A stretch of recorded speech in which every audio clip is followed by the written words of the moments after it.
ebeboa why bloated pepa chow or stress 3p garlic mixture ebeboa pop emmanuel mo pese mo age gracefully no 0201 000021 Ebusua we no mani adwumaku ahodo anwumre wabo yadontene se asomfo mienu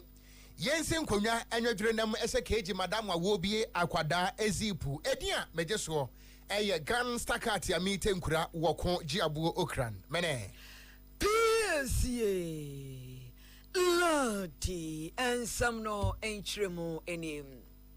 Yeshasie ewo apomdi ensemu na yesi dum spiro spero Sawa nkwa na wowade enti Ghana pomdi adwumayefo no se wonum guswa ebo adwuma titiru ebra yesi yade konkura yade anase sebi ade a yade a wugya wona na wo fie cholera yade ayi ni tipa ewo enfifim mantamu central region eye afutu ene aguna west crossing no emom wose ahodaso ene bema oda won ho so ansa na yade no ayi ni tikese pa aba besey ade ewo manmu entimika se wo moda ade biedi bronisi eye launch na wa launch vaccination wo baba so numu so wo mpane na wode aboban afri yade no ehom na director general panyi kwantrefo the Ghana Health Service ano ene Professor Samuel Kaba wo kasa wodwumadie no ase no wo se wo nkonkon timi nkon pepa chonti wo mo training atete manfo a ono beba beka ho na vaccination watimi ayoni Professor Samuel Kaba nsemnie. We started by training about 30 people as TOT of trainers, and then at the end we have 300 people trained from the community. One important thing we did look at has to do with security. We don't want to bring people who are actually not from the community, so all these people are health staff within the community who have been trained so that they can actually be easily identified, and they will move in a team of 3, and then they will move within the community and make sure that everyone gets vaccinated. Professor Samuel Kaba na enfifi mantuam sofo ene onimonyafo ekwa panyin wono so ekwaje edro ni bi etrese edro no eyesefu bibia nim sebde ohaw bia beba nti obia ye bia ebeboa no ama bono ho ban efri yade ho na ose efi eburo kankan bori omani enfiri womo enchen kra fi se efi etume de cholera yade eba ebe no yamina aduma yenya edura wodu so enuma obobon bai ombon bai nkwese awie be busume ba sa na nan bi na mom yemu pefe de ya be azodu ben de ye bedi yanwi wo potem onu nti ya hye na watwi na awie miminde wo twa busum ne chiri yabo modin da no be fi busum biara bokwa miminde wo twatu no ye ba hye de ye be kidnap exercise ye be sese ye potem na abra ye ko covid no so ye hu ye nsanwa ma oye hu de covid time ye nya kwara kumpo baby a ndo chere covid mpo no ye hu na ofi baby ban po itumbo mba de na kwara on mo yen extra no ye ntumi mbo mba nti be se na nan da wombo aye enfifi mantuam sofo ene honorable ekwa panyin yanto anwumre no nsia KaseƐ no eso a na yesi nkonwa don hwere baako ana yede nsam no esom wo afri asante mantam asansa krokoti akwa promise wo hanem yenu akiripo enso eso na promise TV so nso no KaseƐ yi enam so wokoye social media handles ni nyina no a eye promise radio fo adwenkyere eto ho na bonu amane se ensam no ye di pua wonom se ganja man ene musie na ensam no ye to aso a na ye bo ade aguramu ewa apomuden ehonom abiem na se Ghana fo ene yetiefo beka yi a bese ebre kakra nie ana ensam twadwuma baako a agi ne din ewo wiase pa eye British Broadcasting Corporation ye twa ntiase BBC wonom koye hwehwemu bi ede beto dwa kire mu se eye pharmaceutical company bi a ne din ede Avio wonom akohye kokoamu afrefra enuo bi a kire se enu ahodo mienu se wo kan bomu a edane addictive kire se etimi ma odasani abrabokura etimi sai na enu mienu a eye BBC for hwehwemu na kire se ya kan bomu anu nti ebetimi aha ni padua no baako eye tapentadol ana baako enso eye carisoprodol na wo mo ekirem se no mienu no se wo kan bomu na se odasani edirigu ni padua mu a ebetime enya nsunsuanso bɔne papapa ɛwɔ sa nipa no ɛso na ɛno ana BBC fo kyerɛ sɛ ɛyɛ pharmaceutical company a yɛfɛ ne sɛ Avio yi wɔtimi aka saa no mienu wei abom na wɔn ahyase ɛde kɔ aman ahodoɔ so a Ghana so ɛka ho ebie saa nsɛm bɛtɔ ɔmɔntene so no ama Ghana ɛba pomden ɛne ye no tomu a aye hu papapa ɛsena Timothy Forest na ɛnam so ɛmɛnɛ wɔsoafo hɔ pomden ɛso kwabena minta akando ɛde ato edwa ɛwɔ manase bedwam ɛsɛ ɛnya deɛ sɛ wɔ man Ghana yɛbɛtumi atena seɛ ama sɛ bi wɔkɔ deɛ ba wɔnyina frankokɔ na saa nsɛm a BBC fo de ba yɛ no ama sɛ Ghana yɛ ni ada hɔ papapa ɛno nti wɔnom apomden ɛhwɛ yɛ no ɛne bambofo ɛyɛ security agencies no wɔnom aka ba kyerem sɛ ntampe homa ɛto ban abɔban ayere bambom sɛ na bɛyɛ sɛ nnuo yi a yɛka ho asɛm no ebi ntimi ntwiniti empo ɛwɔ Ghana na empo kra no wɔn ɛkyerem sɛ nnuo ne bi ɛdinkan apie mu ɛwɔ Ghana hanom a wɔn bɛtie gu montre so paase sɛ bi asasrepe abɔ ɛde awuram ɛyɛ over the counter drugs fancy stores ahodoɔ ne nyinaa ana afɛ nso ba bi ɛtɔ no ne nyinaa no ɛyɛ kwabena minta akando ɛkyerem sɛ wɔne bambofo ɛbɛbɔ awuram Ghana fa na baabi biada na saa enno no obro ne sɛ ɛyɛ highly addictive as wɔdasani no mu a ɛbɛtima ha na adwen na yɛyi ne nyinaa ɛde afiri yɛdwa soɔ wɔbrɛ kwabena minta akando ɔsoafo a wɔhwe apɔmde so kasa ɛwɔ mrase badwafie ɛnɛ no emu nsɛm ne A joint task force involving the FDA, the Narcotic Control Commission, Customs, and the Ghana Revenue Authority has intensified checks at major entry points to prevent further unauthorized imports, leading to destruction of a large consignment of tafradol and similar drugs. Increased monitoring of over-the-counter drug sales. Inspections have been intensified, unauthorized opioids seized, and legal action taken against offenders. Public awareness and consumer protection measures. A national education campaign has been launched to warn the public about the dangers of illicit opioid use and encourage responsible medication practices. Next steps, strengthening regulatory oversight and enforcement. Mr. Speaker, while these immediate actions have helped to contain the situation, more needs to be done to permanently shut down the supply of illicit opioids into Ghana. We have noted the following challenges that impede the effective response, which requires urgent attention. Unmanned borders allow for the illegal movement of opioids into Ghana. Limited inspection capacity for transit goods destined to other countries enables unregistered drugs to leak into the Ghanaian market. Intelligence sharing mechanism between the FDA, Customs, and NACOC needed to improve enforcement outcomes are suboptimal. Mr. Speaker, the Ministry of Health will therefore collaborate with the relevant bodies on the following initiatives: strengthening market surveillance and compliance monitoring. Ebusuani a yɛte yi ɛyɛ apomden ɛsoafoɔ awɔ no ana wɔyɛ emerase badwani ɛwɔ sɛhwi dwabo so kwabena minta akando ana ɔde sansɛm wei ato edwa ɛwɔ parliament sɛ saa ensɛm wɔ pie mɔntere so no Ghana bambofoɔ ate egu mɔntere so a wɔwurawura drug stores ahodoɔ ne nyinaa na yɛahwɛ sɛ ebi apie mu a na mpokora de apie mu no yɛbɛtwe ne nyina gu abɔnten atwa egya atom na esansa na wɔkasa ɛwɔ mmerase badwam nti woto pɛmpe mu ano atokuro yɛwɔ mmerase badwafoɔ mmienu nso ɛwɔ parliament yɛnya asɛm ketewa obroni bɛka sɛ wɔnom ɛyɛ medical doctors emu baako ɛyɛ mmerase badwani a ɔno ɔwɔ kɔle klɔte Honorable Dr. Zenato Ajima Rollins ana Lambusi mmerase badwani ɛyɛ Professor Dr. Titus Bayo wɔnom nyina so ade gyinae ana ɔmo ɛkyerɛm sɛ saa enuro no a aba amonten a ene yɛ kasa ehu ɛma nipa dasane no ɛyɛ adeɛ sɛ ɛnyɛ nsunsuanso ɔbɔnen ɛwɔ yɛ Lambusi ana afɛ nso no ɛyɛ kɔle klɔte hɔ ɛno nti sapɔmden so afoɔ sɛ wɔbɛtu ho anamɔ a wɔntu ne ntam firi sɛ nansan sɛ woduru ɛyɛ kɔle klɔte ana afɛ nso no Lambusi a ɛmabuni wɔbɔ ne sɛ guna wɔfa ne sɛ wie fufuo ba ne sa no a awurade ehu papaapa emu nsɛm ne This particular phenomenon that we're witnessing is quite shocking, actually. As a matter of fact,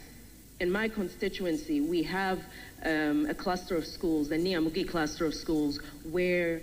people who are addicted to drugs have actually invaded the premises, where they harass children, they harass the teachers, and recently, in the last 3 weeks, one of the security personnel in the school was attacked by a gang of drug addicts and is now in 37 military hospital in a coma. Mr. Speaker, the ramifications of this illicit drug inflow into Ghana goes beyond the large scale, but it's affecting people's lives. It's affecting the security in our schools. It's affecting the security of our ordinary citizens. And Mr. Speaker, the law enforcement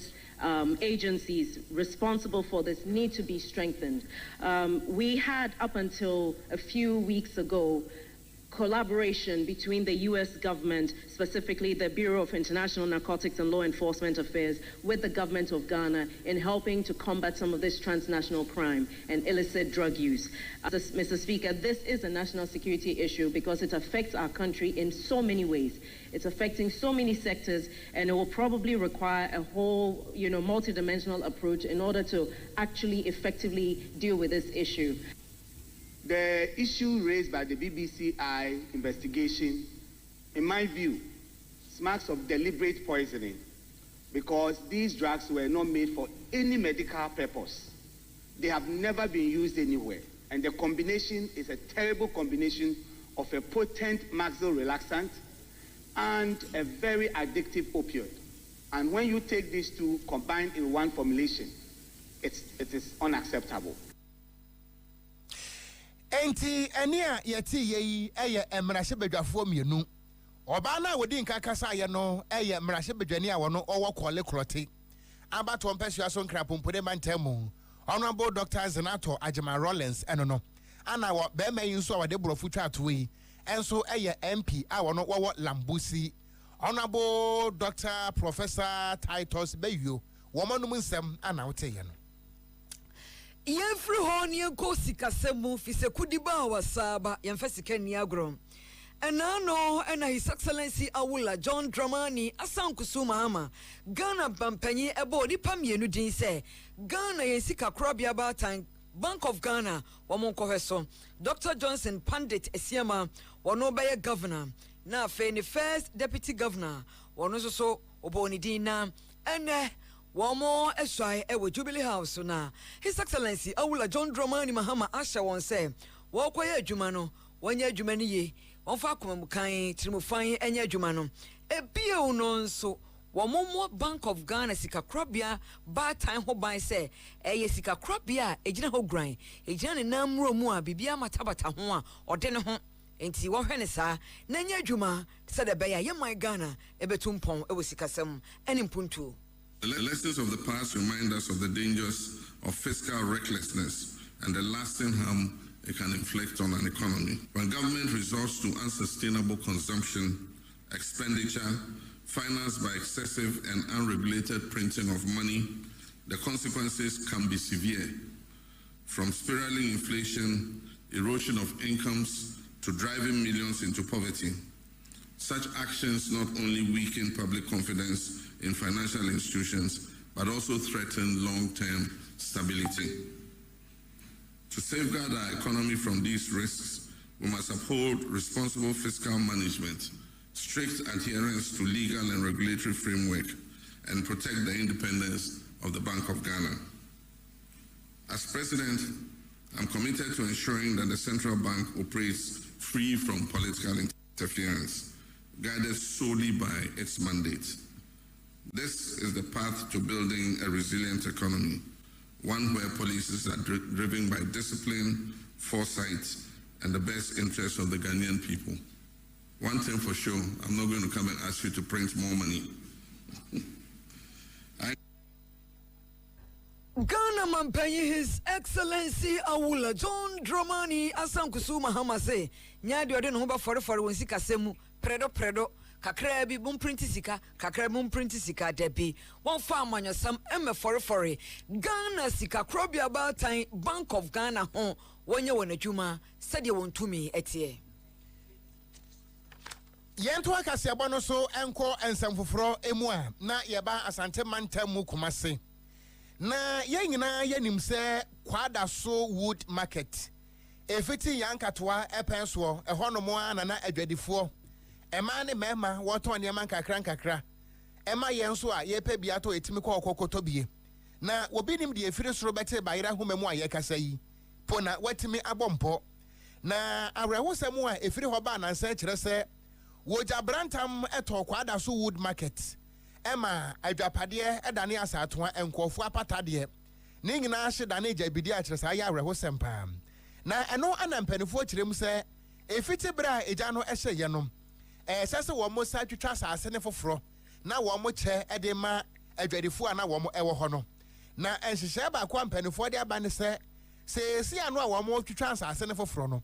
sɛ wopɛ sɛ wo nsa ka bie na wonya baabi ɛde wapata esi na wotɔn wo nneɛma ɛwɔ kwada so wood market ya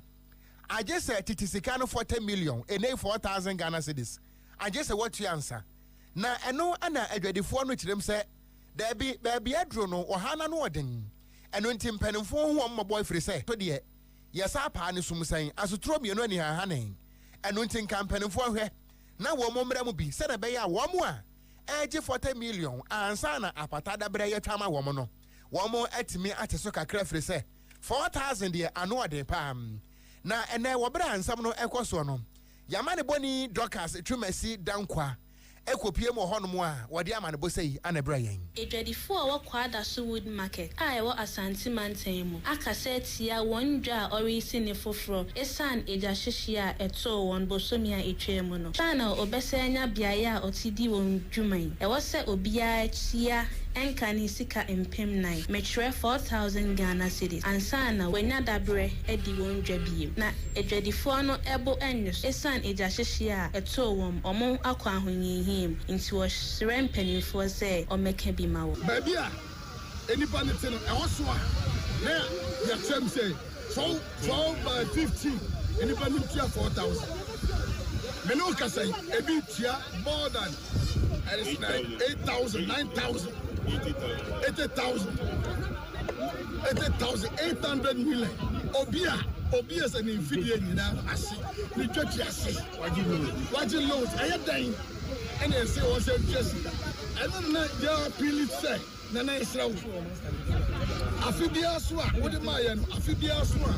2,000 obi ɔtɛ pata mu biara sɛ ne deɛ no so wɔbɛtua 2,000 deɛ nso wɔtua 1,000 ɛyɛ dan ɛna ɛna deɛ ɛsɛ deɛ ɛkyekyɛm memete baabi na ɛsi ɛkyekyɛm ɛyɛ baako na mmom deɛ ɛkɔ so wɔ yɛkɔ ada so ha no zanhwɛ yɛ no na wobɛhu no kuro no abɔ wei baa yɛyi mmiama diani mu ama assembly no ɛne adwadifoɔ hɔ a committee no nyinaa tena ase ɛtu anamɔ sɛ yɛbɛtete ha no ama na yɛsɛ sɔkɔban na kwan adedam sɛdeɛ deɛ daakye bia na haseɛ no yɛde ɛnkɔ so bie mu nti aba ne ɔmo nyinaa kasa awie ama assembly engineers ɛne planners aba hanom a ɔmo susu ɛna matofoɔ bɛpam wɔ mu ɔmo firi mi mati ɛne assembly no akyi ɛkɔ nana no hɔ de ne kɔdi nkɔmmɔ nana bafo ya boaten domrase ana ono ka che omo se asase na sedi a munya nto ho ona ne dia obetete ne hofura to amamo on fa asase ma obi a o ka sa de kire mu na fe na mo kan se assembly ne yede ehunya mi wa so no mo asase a mo tete mo yi assembly ne tinche a mo tete enti komo ene mu di yesi de machine so drip machine tia ba babu ani nyina no yeso hodi won enti mo ba yesa akọ na no ho no mo no nanam sɛ sisudua sasa no ɔna ne dia ɔtɔn de ama wɔ mu bikuta 10,000 na mintua mu bi na miyanska ne bi ɛma apata na me ba apata no na me afidie no ba konkurrency wɔ na me ne kakrakra metia afidie no ba ko akwane metua ka no so okay only only to me bia no be ma na so ati since last week mentation na me dey antwa ɛma me bɛyi na me bɛyi ko kan ɛno am ebusia we no aya wo mo a wo ho aka adwa mu ikodi ya emu nsam na wote ye no na yanko saglami housing adan ho nsensem sa dan yi ho nsam sori ye kwakraka saglamio baje ntre ha ewo mai mu ni nyina ene sen sa bre no honorable Collins Dauda na we osofo hwe adan ni adan sie nsam so na ofiri so no mu nu ne bete ne ye se sika no a na no ma na wo so mo de saglamidan no ne ade no asensensem bi wo ho bebre ti e wo koto na me ka say sa charge na ne de abo Honorable Collins Dauda eni nipa miensa e ka ho no kai court e won kran Ronisi wa drop charges no wenye acquitted and discharge eni ebre bi o betimi akomu bi age aban lawyer panyin attorney general eni oso for sanwe atentene ne nsam so eni Owura Dominic Akoritanga ayini wo drop case no etia Ology Collins Dauda na ne lawyer eni Ziyale Agbangbila wo betrechire nsem no mu echire nsem trefo say. Well, first we are thankful to God. We are thankful also to the prosecution for terminating the case at this point. Of course, this comes as a relief, a huge relief to our clients, whom we've always taken the view that there was really no case against them. But as you know, it was a decision by the state in the first place. So if the state in its wisdom again finds that it is not worth continuing and discontinuing, we are thankful to them all the same. And we are happy that our clients have had their freedom today. Lawyer Ziyale Agbangbila, a lawyer ma Honorable Ology Collins Dauda. Yet one KaseƐ so about the Remu, Wamai Ghana, Yamara Sebefie.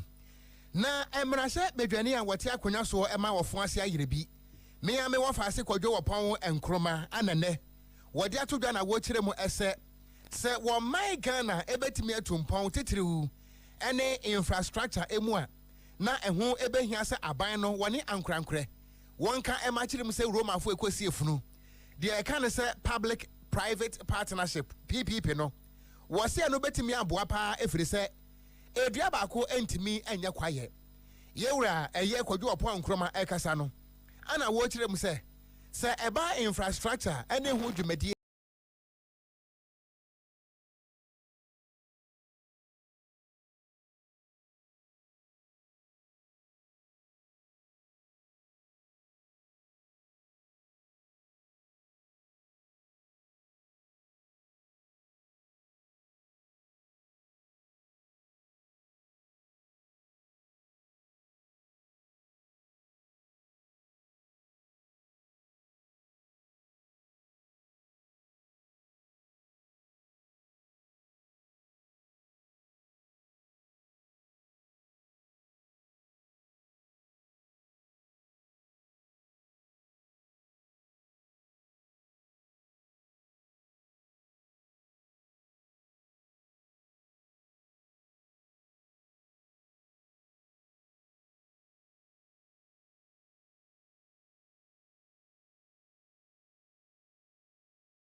for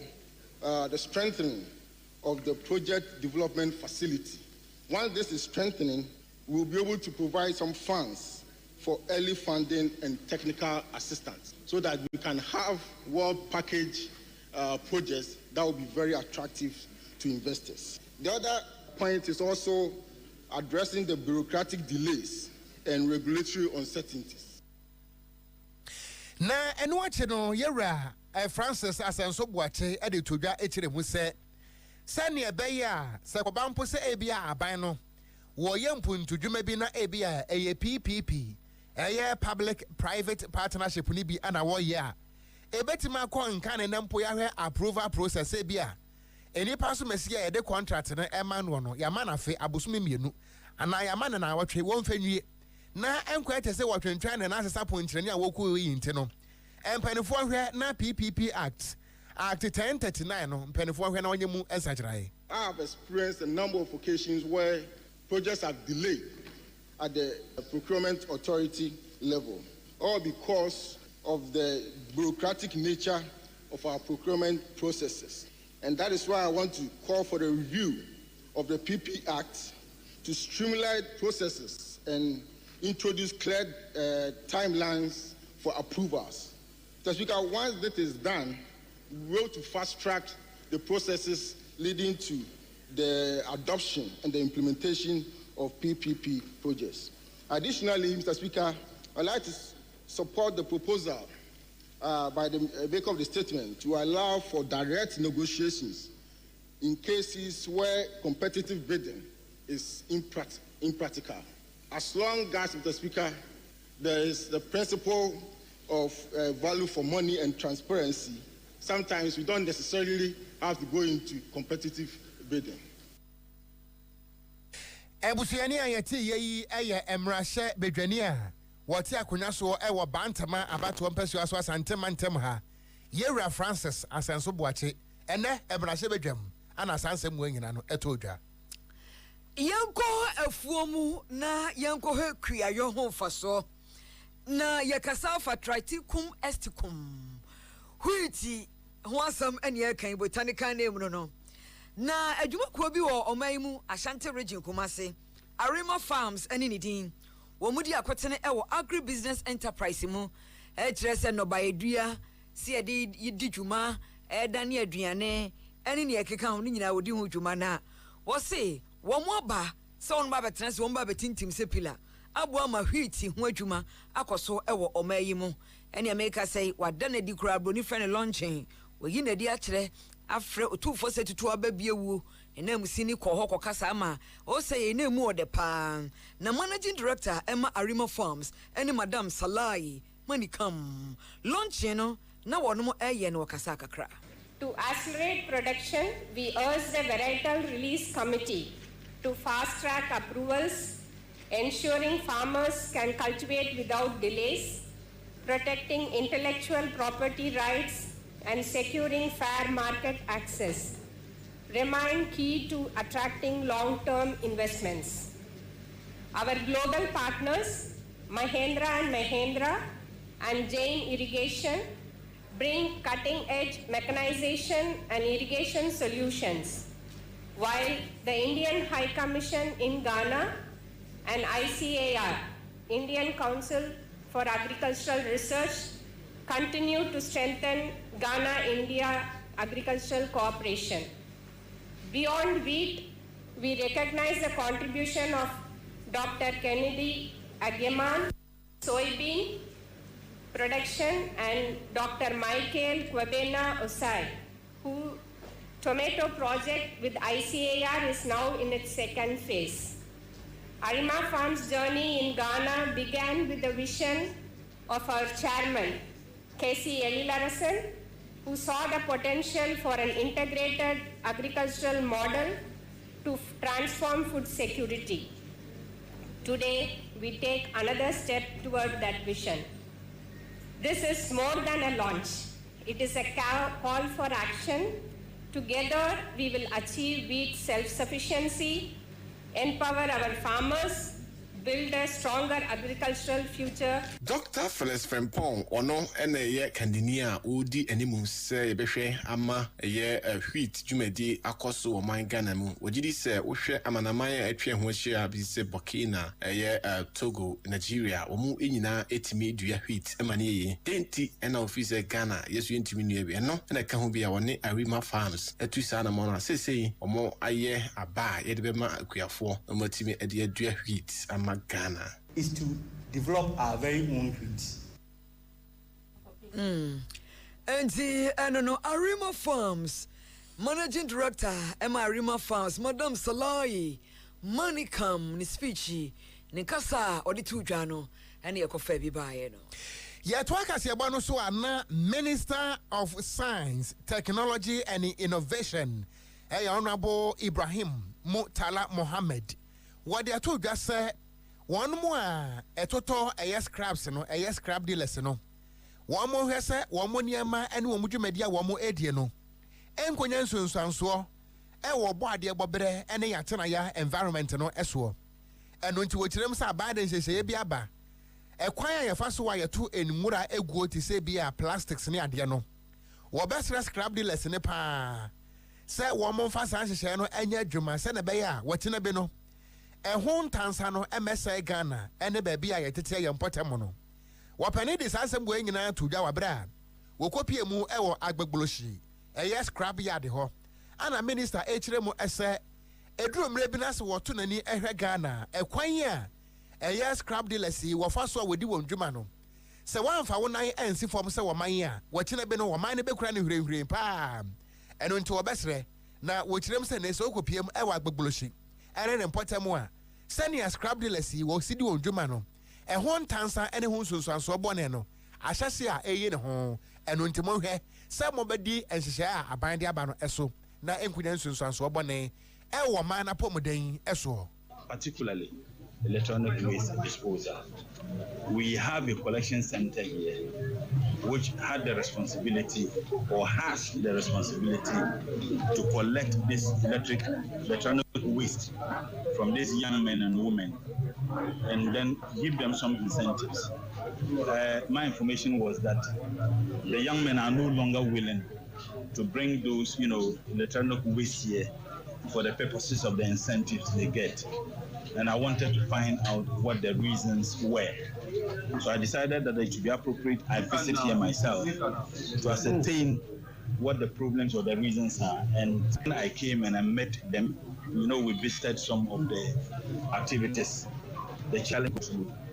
and then interacted with them. They indicated their biggest challenge is the incentives that are given to them for the purposes of they giving, their electronic waste to the collection center. So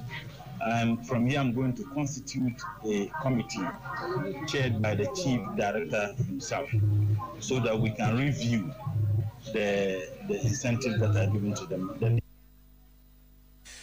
Any IAT, Honorable Ibrahim Mutala Mohammed, one of Minister of Science,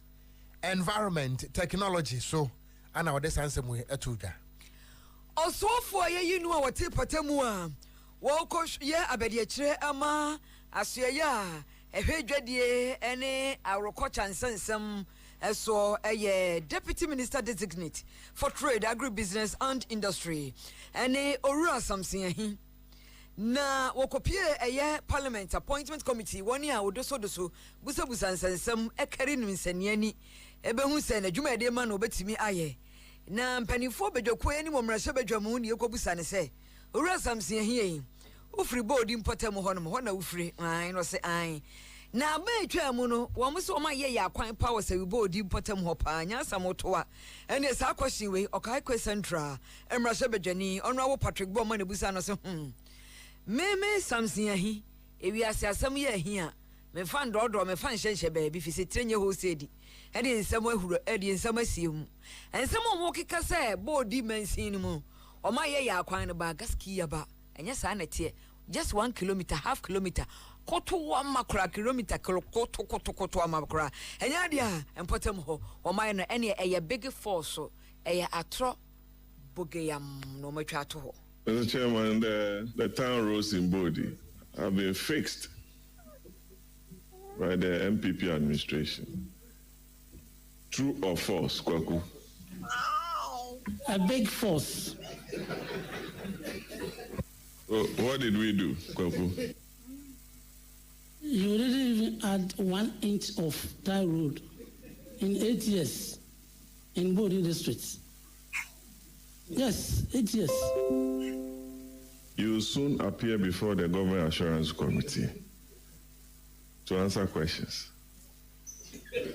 For misleading the committee. 8 years. Are you saying we didn't add 1 kilometer of road in Bodi? Mr. Chairman, if the honorable member can show me where they tied the road, I'll be happy to retract my statement. Onimonyan for something ahi and a copy of the anymore. Na ensam bisa eni nsem yi no ekoswe ye to KaseƐ no so a na ye bo e de awura mu e wo odumja adwumakuo ne fa wasante mantamo na pani a wo bia no se regional commander e ye ACOF2 Peter Tete wo de ato Ghana fo nyina anim se atorenchen bia ne hono mo a edi agro titiriw ani eja eno nti wo besre Ghana fo nyina se de oboni kan se fire safety measures wo mo fa nya adwuma se na be ya wo kina be no onko bohwere ma emfre odumjafo e wa bra to renchem aba wo kirem esese wo be no aduane a na wo hono se ne obeti adumja no nso afa nso enyinam ahoden ekwan a modidi dwuma no nso mo hwe ne ye papa efresa to renchem de akwesa ahomachem frama ne ho ha pa wo kirem a ensesa wodo opi no na mpanifo de ato dwa se Ghana man edi so a eja hyehye abasa no eto betimi atwa na asato renchem we no wo man Ghana ye hunu biewu wo de sansem we nyina eto dwa wabra na eye fire safety week na wo mo edie na wo di flow to sronko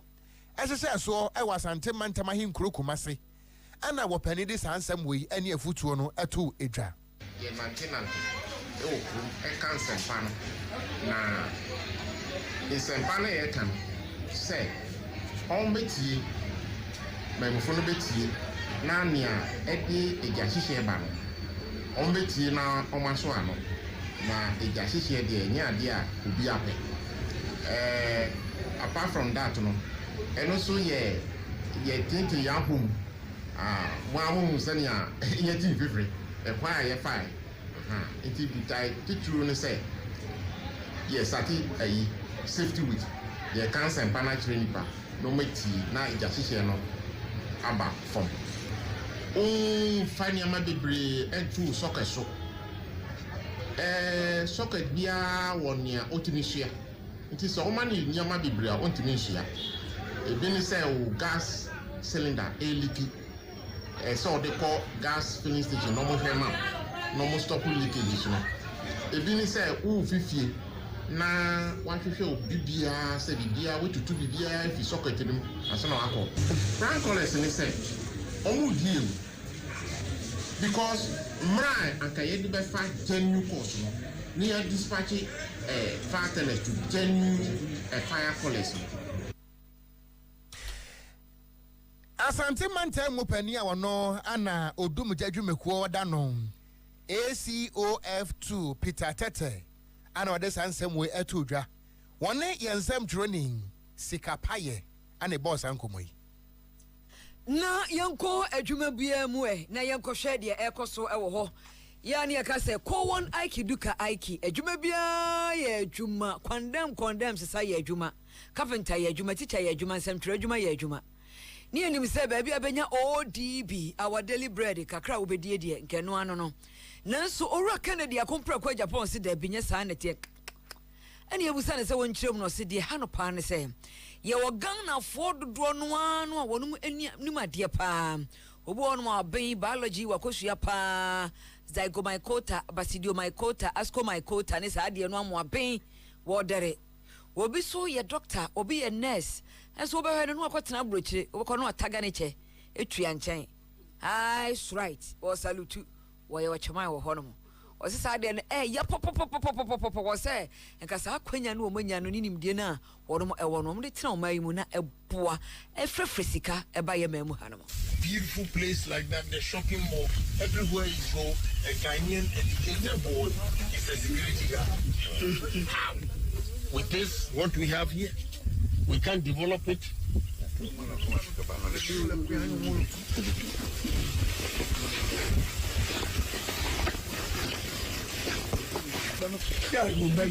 If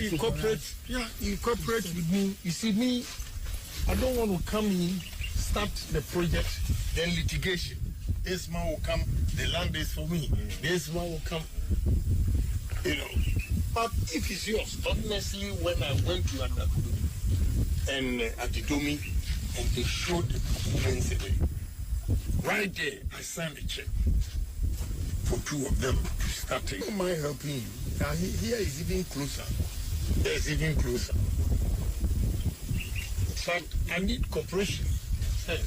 We all have to understand. You, Adan people, Shege is Adan, right? Yes. And the gas. If you sell the land to me, the same family, then he will come and tell me, oh, this land is for me. Then he will take me to court. When I said to him, when you also take me to court, no business will come. Ankane Asin Central Emrasha Bejani Honorable Kennedy Akomprako Ejapon. Yako Mfimfi Mantam Emu. Na Vice Chairman Edema NDC Amanyuko no Ewotwifu Atimokwa. Mensi mu eye Ora Prince Henry Ankra. Wonwa na wasan eye Chief Executive Officer Emma Dachehene Foundation. Wode ato Ghana fo nyina anim titiriw. Ane ankrankre ekwa hodo ensa abayase. Ana afensu no enwuma kuokuo ni nyina anim se eba empuntu nwuma a wo mo hweye. Ana wo mo anane anto aban so efiri se sofa ma men sofa ema wo hena pakan. Emu eya hapa. Wo tirem se edurumre bia na wotunani ehwe Ghana akwa te se mpuntu nwuma no. Yehu ne se aban nko ana se bio ne bedanie. Enu nti wono nko ana enso a wo se eba ne sa no a empuntu aya ehwe ne yensa entumi nka na wo ma chechire no eye meme de kakra ene won so de kakra na wakasa na wo chirem se leadership by example na wo de sanse mu anyina no atudwa wabra na wo ye adoye eye enchanse ande board danso na wo cheche ede ama wo manfo ene adehye ni school adan hodo a wo subranta munti eso apepa e wotwifu atimokwa mensi emu a won mu anya bie eye kropon ahodo no ebi ayetwifo praso ana praso Methodist DA Basic School womunya bi ana praso Sakola Park DA Basic School womusinya womde ana praso AD Basic School so womuse enka womo ede a wogina so ede to Ghana fo anim se eba atorentem ene woma ne ntekere a ankrankran so emremu bi ngumesua me if you say anya ade a nipa ba ko betumi aye anya ade a dache foundation kwa betumi aye na anya ade a enlist kwa betumi aye what you say and anya ade a me as constituency vice chairman me kwa betumi aye e besere say afoforo am say companies ni bi wa ha NGOs ni bi wa ha amo ani han so mo te yanka twufo atim kwa afo ade hye a mo akwantu a mo beti we no if you say emra so mo so betumi abeka mo na bibi kakra bi ase nwansan anya bi kra bosa ne nsem ti bibi kakra bi a mo so betumi aye na me de kakra amaye mo so betumi bi abaso so se na ebe ye a nkura no betumi anya ba bi a mo betumi de atena eni ayeti ye eye dwam tirani abedi akire edema NDC amanyuko no ewo twifu ati mokwa mensi mu mfimfire mantam Ora Prince Henry Ankra ana kasa yin na enuachi ana Ora Alfred Akume wono ana wogina eye District Education Directorate no ana moji niema nyina na wode aseda ema wopani Ankra se wadana sepa na bi mrebio Mami Ogesina Takra, Oye, this again that for Timokwa and name Mada Papa Kwesi and Krasi, I saw friend that and Yawai Dawson, so Yamini, the Sony Pansu, and because Yawai Yabeka Fusama, a Fufro, and so, you never answer, said the Atoyan as soon. Indeed, I crowd has sent a passing na your boss for Trebia, Mofrano between you, as Fiandi. The best half of Sound Crown Cray, and Jews, near Busia for British, and the Ghana baby, I say, on Besum, I intimate Naima, I'm afraid. We share whether you may come of Rabu be at 3 classes, Yakab 1 classroom, send back with you and Radia, I'll meet you, I say this capital, and say best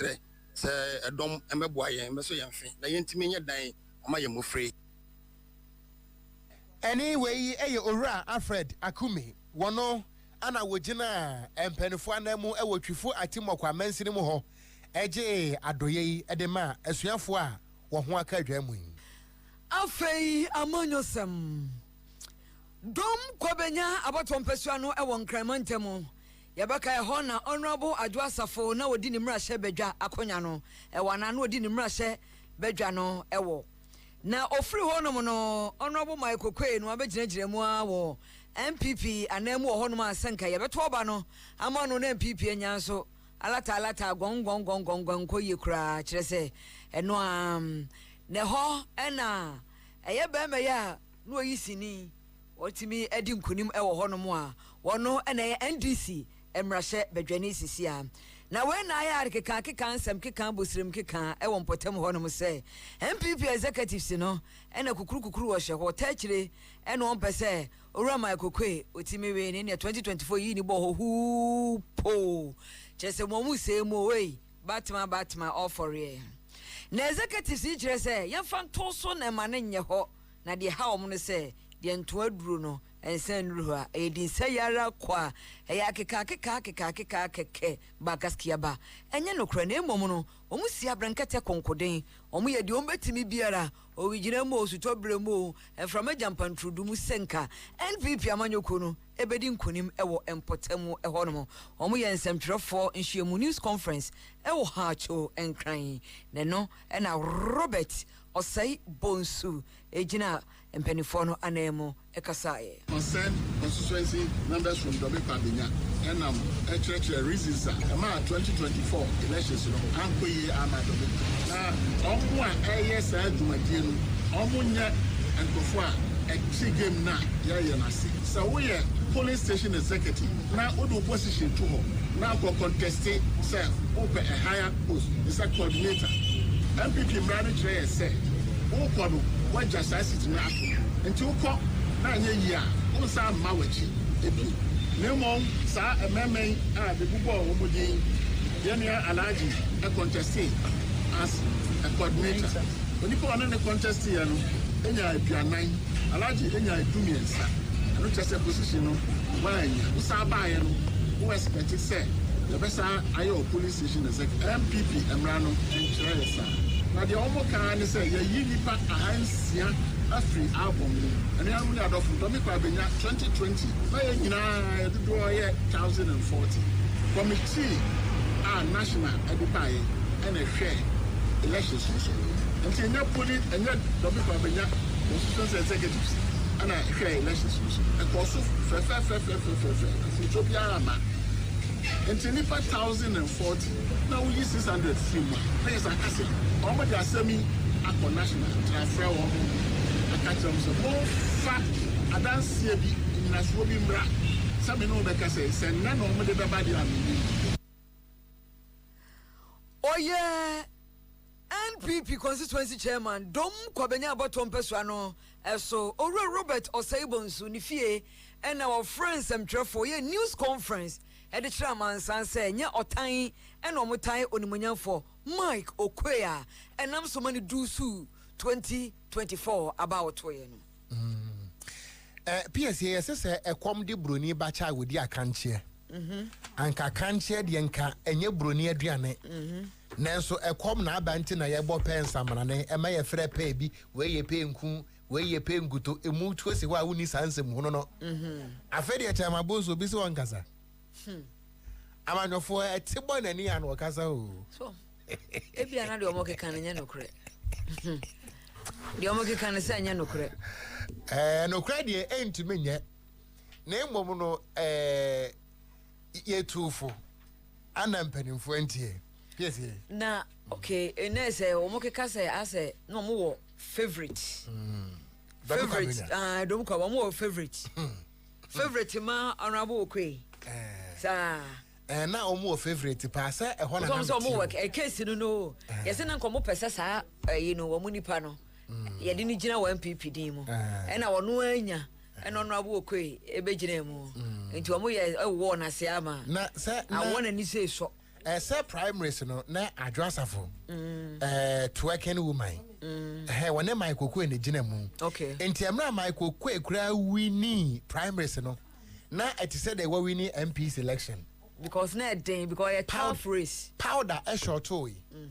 ana adwasafo factor no e wo taifa ho no so ho Kristo asafo area ho no enti say my Okwe na afa na kire say ne say abe no anso ananso enye obi ana aiden atia no enti yehu say eba ana ye team penimfo abati say omo hweye na de asie na aiden eso ehu nanso omo nti ana ne mo bo pens amanane yo aba bra mutu si wo Osas Peter Odiwenge ana wa hantia me ento akase wono so na yanku yede mu a Julius Nyerere ye kwakopia mu ewo Western of Madam no emu urade washaba biesi wa hade enye o mahwinipa ye kwaso aman nanano mu atera nkonya ene wo Western of Mantam no emu na nansan mentime ho ase asode ma trese ebufu afropam ahensam chieftaincy dispute amante so ewo so aman ema ye kasa yi wuduro so aman ene ne mpotamu a ehono makwa esekusi bon a pemire ewuramu asumdwe de bi nse dani ho saa enam so ama edwadata bi akoso a eye mantam sofo yewura eye Welbert Petty Brentum okokopie mu ewo so aman nananom atrankonya na eno ana eye abakoma hene a wo so aman nananom atrankonya wogina mu ekasa ye ema oman hene a wo so aman nana ebi kwa dehye a wotoso mienu wono ana kasa ye egina mu ema eye so aman man hene ana wo kirem se entifu eni hono mu apagafo ho eno nti wo sre papa se soafo yi emfa wo made srede ne nkwa ban mu na mpanfo mto mo nansim firi se menteme ho ase asode ne ahensem no ha dwen eno nti asomdwe nhyeda ema so aman wo bra wo kasa ne mu nsem ne enya to so miensa yenra acting director kasa no o kasa asomdwe ye hwe boko asemo servant nyina efi ho no ya ntwen man ya man nsemu ansa ahensem bo babia dade asom so ewo ha babia ni ho no ma yeni ya wa kaka wa ha nkomo ni bi ba ya nkokom yenra minister sa yanum nyina ya development partners no ya besere say onon so ebe boa ya amasum dwen so abaso ama na yetia fa yantuma pa efra sa asumdwen ya himfia asumdwen party no mu a asumdwen assembly ho no ma ya koya na say ya baaye o hwa suama na kai be nyane ma pi ahwere ye if you say nkambo mu ai wasa suama man yenya eni ayeti yi aye abakoma hene a wo so aman nananom atera nkonya nana ebi kwa dehye a wotoso mienu ana wakasa ayi na eno ache no ana Western of Mantam no so afo honorable Welbert Petty Brentum wode ato nananom anim se ampa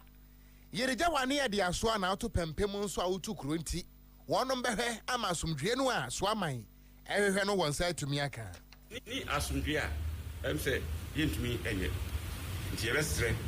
se obia fam dia oya ebeyi ne anya asomdwe ewo oman yi mu eso amaman no oman yi na entu na me mpese yede muadaruma yede me abechina ho no na yede emeni na be solve abe problems moma yema asomdwe enye adwuma na asomdwe ohwe empumtu a bibia asomdwe wono obehu empumtu eho bibia saka wono empumtu entumi ema ho nti ebesrem na minamsa kwa we so esre security officers eho yina say oma ye intelligence enye adwuma sade no se eba na ehu ne ntem a etumi eso anu ntem nti security fo mepono eda ho 24 eni ayeti yi eye Western of Mantam no soafo a wobia no ewo ho honorable Welbert Petty Brentum an wakasa yi oyiripa ne promise news KaseƐ aye boye enano last week etwam na wotwetwam no ye KaseƐ enipa be wa ha aduanu 150 bi wo mudi nsenseme ewo awutu senya isabato empesua no so ni nyina eni se kaso opei kuma asase yantam bi eda ho no ma na onom teso omuye nrukoso omoma onum kunu mabusuafo ejanom ofanom enuanom omote ho no obi abase okuta court order se omun sori mfiri ho no se wabosese se wasi abrosan waye dey omun mfiri ho no enko na onye nasase na no wo supa na ehia to wo mo ama eni subidie kura bo wo no na eno ena wutu senya East constituency mrasabedwani Honorable Phyllis na Okoyeabour Okran wasra se omo mumre kakra o fine ne nyi hanye amegbe fio sade be ya obetimi di ahyehye wonom no ma ansa na omatu fisi obi wo ho no ma oni bi asem woni kobo oni taku woni dama woni ho amebaye no na a court order for possession of land in the nkofo no mo sisi dan wo asase ne so no ena ye but bebe na kasa wa hase kakra there was a bit of confusion. I have been served, I haven't been served and all that. Since many bailiff ne kasa ma or chair me say omobaye substituted service because now the people were being difficult to be served. Into or share me the evidence of the substituted service and now a board down home. I know it's a court order for possession, but the people involved no adults. I have counted about 15 to 20 houses. You amunyama egua bonten ebimo age de wo mu improver for wo me ebimo show apem for ne enkola ewo mu. I will just plead say ye be more time kakra now omo embo abo ho so that if it is say only two then they move to a new settlement. I'm just pleading on all the authorities and himfoni obia who matters ewo opekuma hase ne kaso hase say omo hu nkofo ne mobo na say so sika ho ayeden. Honorable Phyllis na koyo okuno ewutu senya is emrasha bedwani yentua hey ogu adwuma Christabel ebusia yeto akase bono eso na ma yemfri Ghana na yentwa bosompo enkonkofo amanso na yekọ Gaza empapre eso amane bo efri hoba ekiremu ese yade a yefene sa hypothermia atwiniti ema yekasa yi enkwada maako ensia ana wo munyina atoa yanom ewo ensie edo na saa yade kwodie wo hypothermia yi eye awo cold severe cold sebia awo aba na awia emmo eno nti heat bi ani ba bia ana awo akonkwada yi emu a yebo amane se uduru Gaza ene ne mpetamu a enkwada maako ensia sabre wo mato yanom ewo ensie edo na Dr. Said Salah wono anoye medical director Emma Friends of the Patient Charitable Hospital I know ewo Gaza City ano de sansem we nyina atu edwa ene na wochirim se enkwada nga atotofe wa ye wo mo a kire se ene ekopem na enu nkwada wo eye 2 days 1 day born babies ana ye ka sai awo no etimi akọ wo mu a wo mo ato ya no ewo ense edo sada nso ana wo mo chirim se nkwada mienu nso ana ye ka sai se wudru eye kan Jones eno no eye Gaza atoye FM anase Gaza anafo afem a ehon so abetodwa se wo mo ato ya no ewo ense do ewo ho na eye Gaza Civil Defense Agency edi atodwa achirem se enkwada maako ensia enso ye ka sai awo etimi akọ no mu a na wotwe a etwa mo no wo mo so ato ya no ewo ense edo na no ana owura sala echirem ese se wudru eye Gaza eye hospital nursery department hono a eye cases maako enwatwe ana abeto wo mapono so a omo ye nhwemo no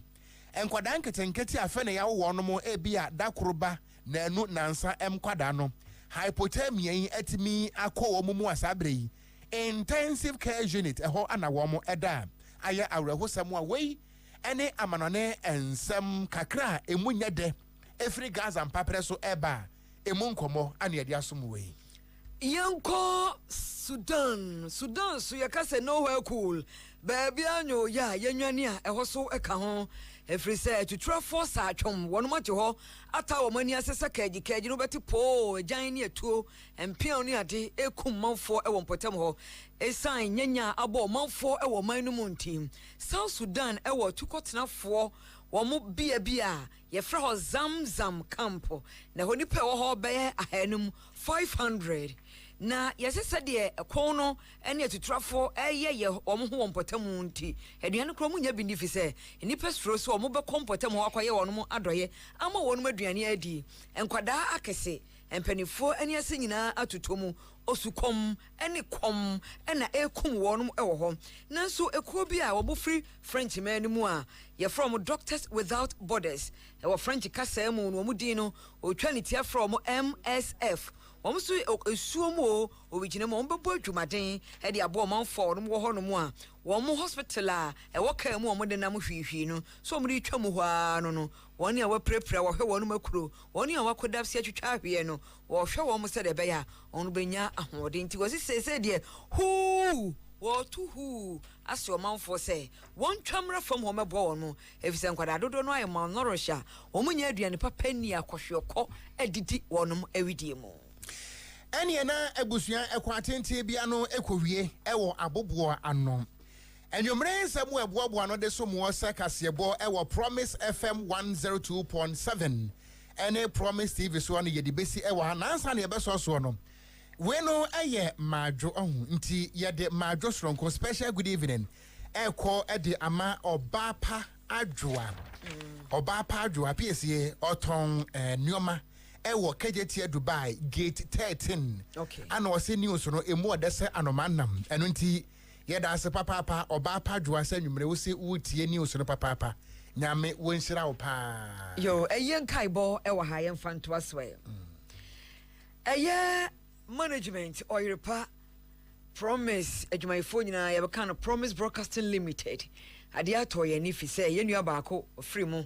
nti ayi paso for ye Promise Broadcasting Limited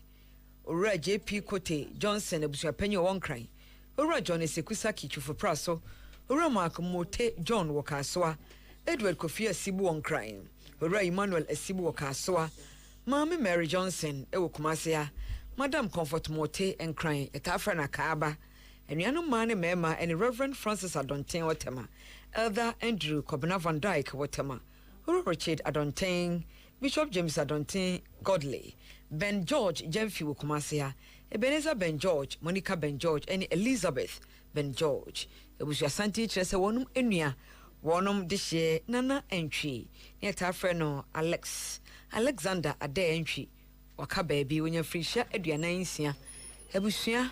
e ka won tripam ho no yi paso hene kire se yankopon bo a yenyi Alex se bi ne mfa mu no ntompam memende di anim ya first match ya e wo Central Police Park edum ahomache no 9 na afei omo ya ufusuma no pa animate no animuti a ya ufusuma ma no Police Park ho no ma Central Police Park edum na afei yakwa akokora no yebekora no memenda na ye free ho no mu a yebesi nkonwa ewo Central Police Park no so na afi eyuyo amane bia no yayo no ewo so edeja Alexander Ade entwi kwan amana kone bofo nchen afi kwesi ada second match no yebetoa eyuyo no so donko akosi enwumre no nsia Alex mo amunim no no ya adwuma Oyerepa FM no ubonde bia no aye busy ai hane ha obekọ onamu ani opadwumaden ono ene eja ne kwan nti adonfo aboafo ejanfo momra na momeso yemu ebusua ye begyina weso na ensam ne nyina no ye de asi na yemfa aseda ema KaseƐ semufo yera Emmanuel Odro Korea wono na semu ema yan ana Jimmy Cliff ene ni news team ne nyina newsroom wono mo ayadwuma pa MCR ene server room so wono mo ayade na 2 traffic controllers na nwumre wo mo ba pie mfidie ne ma yan e wo studios ha ogu adwuma Fresela the first ana sister Christabel ahofadua awurade me hu na na mawu se tam wonom boy ya chiri dom akenkanfo mienu edia wobem edia mejeso gangster cat ya meete nkura Okoyeabour Okran mene Piesie Lardi Dominus Vobiscum Eradiasum Drinkao